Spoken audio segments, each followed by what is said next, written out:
Death at Daisy's Folly. Chapter 4. Our duty is to be useful, not according to our desires, but according to our powers. Henry Frederick Amiel, Journal, 1856. Well, here we are, Bradford said to Charles. He guided the Daimler off the main park lane onto the gravel drive that circled Eastern Lodge. Charles took his watch out of his pocket and glanced at it. "The men have no doubt already gone out," he said, "but we are in time to join the ladies at breakfast." Bradford was gratified by their early arrival. They had made the 10-mile run from Braintree to the lodge in 1 hour and 15 minutes, at almost twice the legal maximum speed of 4 miles an hour, and sans the obligatory man with the red flag that, ridiculously, was still supposed to precede them by 20 yards. He had expected to be stopped by a constable and would have welcomed the chance to make a court case of it, but no constable had appeared. The Daimler had ruled the road. Charles grunted as he looked at the ivy-clad grey stone building that loomed ahead of them. "Damned impressive place," he said, "but I for one wouldn't want the burden of responsibility for it. Can you imagine what it costs to maintain an estate like this?" "Too much," Bradford said. "These huge estates are a curse on the heads of those who inherit them." The lodge was approached by a 2-mile-long drive through 1,200 acres of park scattered with giant oaks and grazed by deer, 3 times the size of Marsden Park, which Bradford stood to inherit upon his father's death. The 3-story, multi-winged mock Tudor house had hundreds of rooms and must cost a king's ransom to staff and maintain. A white elephant in this modern day and age, when the cost of fuel was rising and the new death duties bid fair to impoverish the great estates. In fact, Bradford had heard that falling revenues had forced the Warwicks to close off the main wing of Eastern Lodge, the Countess's family home, except for the weekend house parties, and were preparing to sell off sections of the park. But her financial woes didn't seem to affect her lavish spending, or her husband's either, for that matter. Bradford had also heard that the Countess had recently constructed a private railway to the lodge so that the Prince, a frequent guest and her acknowledged lover, could come and go without depending on rail schedules, and that the Earl of Warwick had just lost a substantial sum of money in an ill-fated Mexican mining venture. Bradford steered the automobile around the looping drive. He and Charles were a day late, to be sure, but Bradford was relieved that they had actually arrived at all. He was a devout believer in the future of the motor car, but its present was often trying. It was 10 to 1 against getting anywhere without some sort of incident, such as losing the main drive belt, which mischance had happened late yesterday afternoon. It had been a bit of bad luck too, for he had not thought to carry a replacement with him. Exhaustive inquiries in the nearest village had revealed that there was no harness maker who might mend or replace the leather belt, and it wasn't until Charles suggested that they try the cobbler that they began to make any progress. By the time the cobbler was located and put to work, however, the sun was already setting.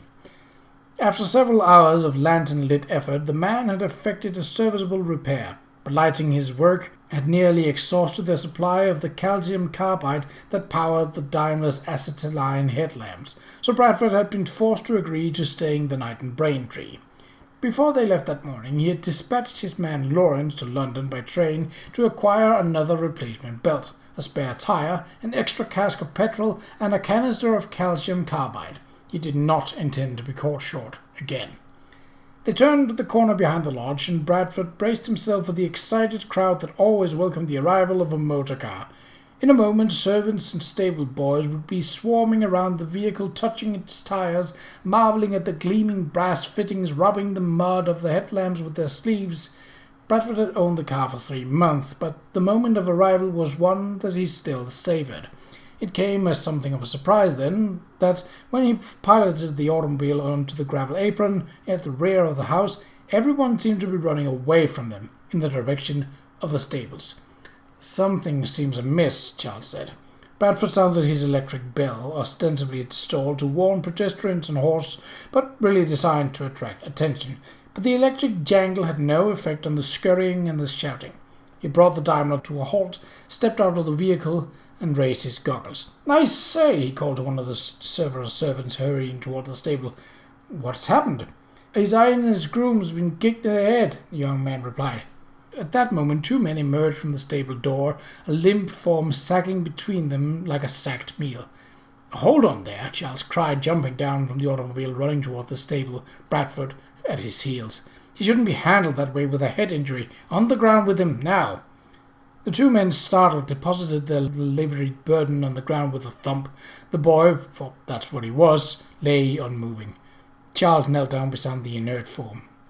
"I'll go for a doctor," Bradford said, pulling his goggles back and turning toward the motor car.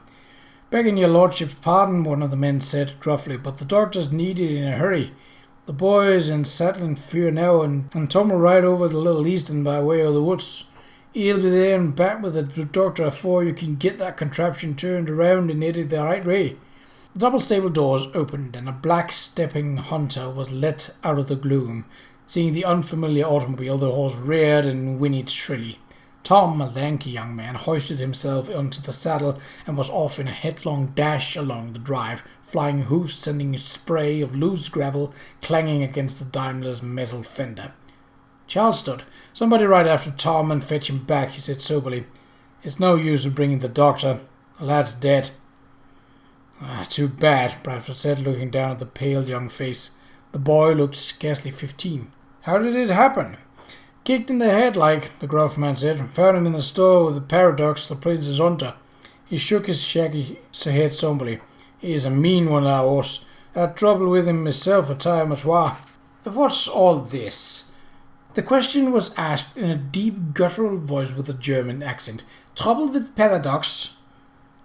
Bradford turned. The portly, bearded man in a Norfolk suit and polished boots was His Royal Highness Albert Edward, Prince of Wales, playboy heir to the throne of his 76-year-old mother, Queen Victoria.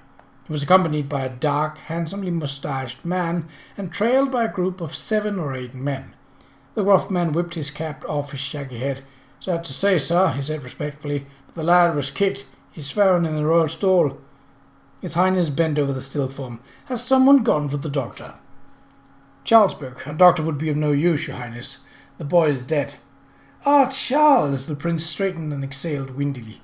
"Good to see you, good to see you. Of course you are acquainted with Lord Warwick." He indicated the erect, moustached man standing at his elbow. "Good morning, Brooke," Charles said. He motioned at Bradford. "And you know Bradford Marston, I'm sure." "Oh, indeed," said the prince, nodding. "Good you could come, Marston." He turned to look at the automobile behind them. "And that is your newly important Daimler, is it? I trust your delay was not caused by a serious mechanical mischance." "No, sir," Bradford said, wishing there had been no delay at all. He particularly wanted to impress HRH with the reliability of his machine. "Just a slight problem, easily repaired," he added offhandedly. "I'm looking forward to having you as passenger tomorrow." "Oh?" asked one of the men standing behind the prince. "Where are you going, sir?"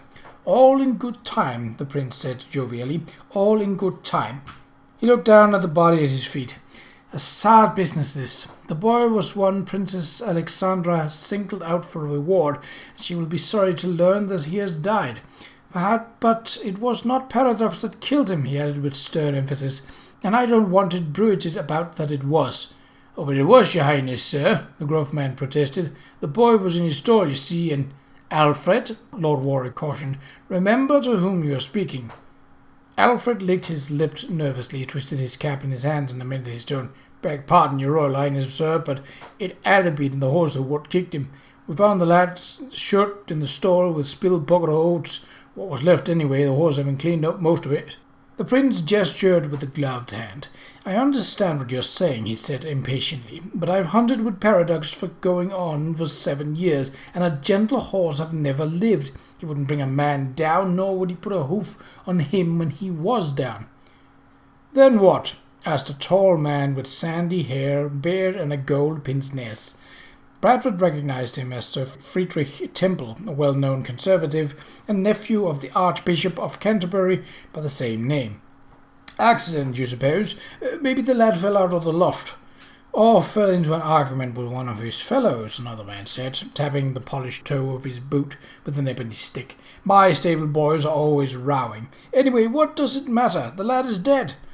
Bradford turned, recognizing the speaker, the burly, heavy-set grey beard with steely eyes under thick black eyebrows that jutted out like horns, giving him a look of wily rackishness. Sir Thomas Cobb, retired of the Royal Grenadiers. "That's all well and good, Thomas," the prince said, "but unfortunately, however, the fellow died. Alex will feel it her duty to tell his family the truth of the matter. So, unless I'm willing to give up a fortnight's peace to Alice poking me for detail, the truth must be dug out, and shortly." He glanced at Charles. "That's up your line, isn't it, Charles? Don't I seem to recall you mucking about in a recent crime or two?" Charles nodded. "I've had one or two minor successes in forensic investigation," Charles admitted, somewhat reluctantly, Bradford thought. "That's a fine chap," Prince said, clapping Charles on the shoulder. "Be so good as to look into this matter, then. You will give me your report this evening after dinner, and I will pass it along to Alex when I write in the morning." Charles agreed readily enough, but Bradford saw him wince. He knew that his friend had planned to pursue other game this weekend, the fair Qa'Rajh, no doubt, whom Bradford himself would not have hesitated to woo if his mother had not raised a row about it. Poor Charles. In addition to Daisy Warwick's request that he'd spend tomorrow photographing the mysterious expedition, the prince had now commanded him to spend the afternoon investigating what seemed like an accident. What rotten luck! But Charles was a man of duty, Bradford reflected. He would resign himself to doing what he must. Bradford didn't even guess half of it.